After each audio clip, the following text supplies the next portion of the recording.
Donc, je vais vous présenter un petit peu les concepts qui sont bien utiles, les concepts hydrauliques qui sont bien utiles dans un tracteur viticole. Donc, ici, on a un Kubota 2010, je pense que c'est 2018. À ce moment-là, ils les appelaient M85, 40 Narrow. Donc, d'abord, la première chose la plus utile, c'est d'avoir un 3 points à l'avant pour mettre toutes sortes de machines. Ici, j'ai un râteau mécanique, parfois une rogneuse, parfois le lift pour transporter les raisins. Et ce qui est utile dans la fonction hydraulique qui est utile sur un 3 points, c'est d'avoir la fonction float, c'est-à-dire qu'on peut relâcher puis laisser les bras flotter ou descendre tout seul. C'est essentiel notamment pour se détacher d'une machine. On veut tirer sur ça ici, par exemple, puis que le 3 points descende pour libérer la machine. Pour qu'il descende, il faut avoir réglé le 3 points en mode float, sans avoir besoin de tenir la manette forcément, pour qu'il descende.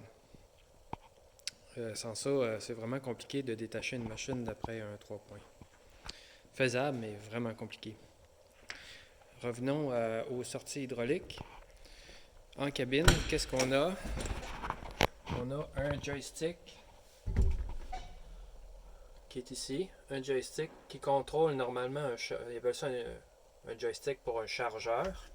Dans ce cas-ci, si je le pousse vers le haut, il descendrait, mais si je le pousse encore plus haut, il tient. C'est ça la fonction float. Alors je le libère, on peut monter, descendre. Voilà. Puis ça, c'est l'autre fonction de la valve. Il y a une valve ici, puis une autre valve comme ça. Ici, j'ai un bouton momentané, puis un bouton 2 positions. Ben ça, je vais vous montrer qu'est-ce que ça contrôle.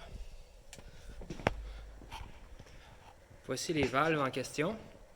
Le joystick est relié par des câbles dans la valve en arrière, puis ça contrôle ce module-là ici, que voici. Moi, ce que j'ai installé, donc il y a une sortie, vous voyez quand je contrôlais mon joystick de gauche à droite, ça va sur ces deux sorties hydrauliques-là. Ben, une sortie hydraulique là, avec les deux boyaux forcément. Puis l'autre, au lieu de mettre des connecteurs directement, je vais dans un module ici qui est contrôlé électriquement avec le solénoïde qui est ici, puis les boutons que vous avez vus.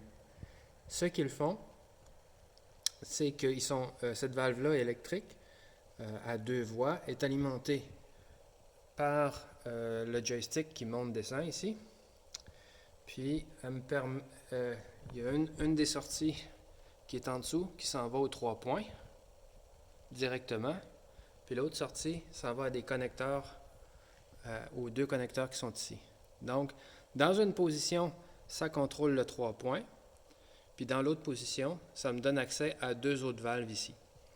Alors, par exemple, lorsque devant mon tracteur, lorsque j'installe, exemple, la rogneuse, je peux, en pesant sur mon bouton, faire lever le 3 points, puis en relâchant le bouton, faire relever ma rogneuse. Ou encore, avec un lift, par exemple, en pesant sur le bouton, je fais lever ou descendre mon 3 points, puis en pesant sur l'autre bouton, je fais lever ou descendre la colonne du lift. Juste à côté ici, à l'arrière du tracteur, il y a deux sorties d'huile, puis j'ai des boyaux qui sont connectés dedans, puis qui m'amènent les sorties d'huile ici sur le côté du tracteur. Alors, c'est simplement des raccords de boyaux qui passent sous le tracteur puis qui arrivent jusqu'ici pour me donner mes deux sorties d'huile, celle-ci, puis celle-là qui est un petit peu particulière.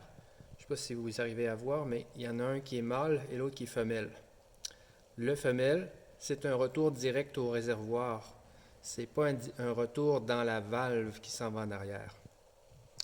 Ça, c'est pour diminuer l'échauffement de l'huile. En allant directement au retour au réservoir, on s'assure que le circuit ici a moins de restrictions dans le retour. Au lieu de passer par un tout petit circuit qui est à l'intérieur de la valve hydraulique du tracteur, on s'en va dans une grosse grosse connexion qui est toute seule, qui retourne directement au réservoir. Allons voir de quoi ça a l'air. Derrière le tracteur, on arrive là. Et j'ai effectivement, comme je vous ai dit, les... comment il fonctionne lui? Je crois que c'est à l'horizontale. Donc ça, c'est la sortie, les deux valves que vous avez vues. Puis ça, c'est la sortie d'huile qui a juste une sortie en continu. Je suis capable d'alimenter un moteur que, par exemple, en ce moment, j'ai le râteau mécanique. Là, on va le faire tourner en continu. Donc, je vais activer ça ici. Puis, le retour se fait dans ça ici, dans le retour direct au réservoir, plutôt que se faire dans la valve, dans le retour de la même valve. Autre petit gadget, la fameuse sortie en avant, là où j'ai une connexion mâle et femelle, c'est pour faire tourner des moteurs, des sorties en continu.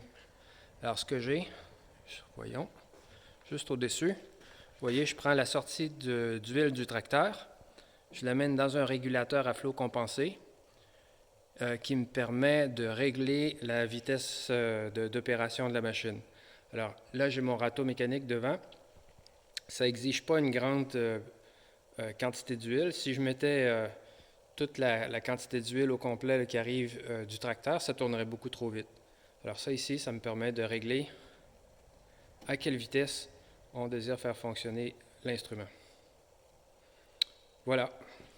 Pour activer ça, cette sortie-là, ou cette sortie-là, c'est les commandes de série du tracteur qui sont en cabine. C'est ces commandes-là ici. Dans le cas du Kubota, et on peut, si on l'amène jusqu'au bout, comme ça, clic, elle va latcher, puis elle va nous donner de l'huile en continu. Celle-là ou celle-là. Voilà. Exactement. Donc, vous avez vu mon installation favorite. Ça, c'est celle du Kubota. Là-bas, j'ai le John Deere. C'est essentiellement la même chose. Il y a lui aussi son 3 points à l'avant. Lui aussi les sorties d'huile amenées de l'arrière jusqu'à une sortie latérale où on a, encore une fois, un régulateur, pression compensée. Puis, les sorties, c'est tout simple, ça arrive des sorties d'huile standard du tracteur. On les passe par en dessous, simplement par en dessous du tracteur. Voilà.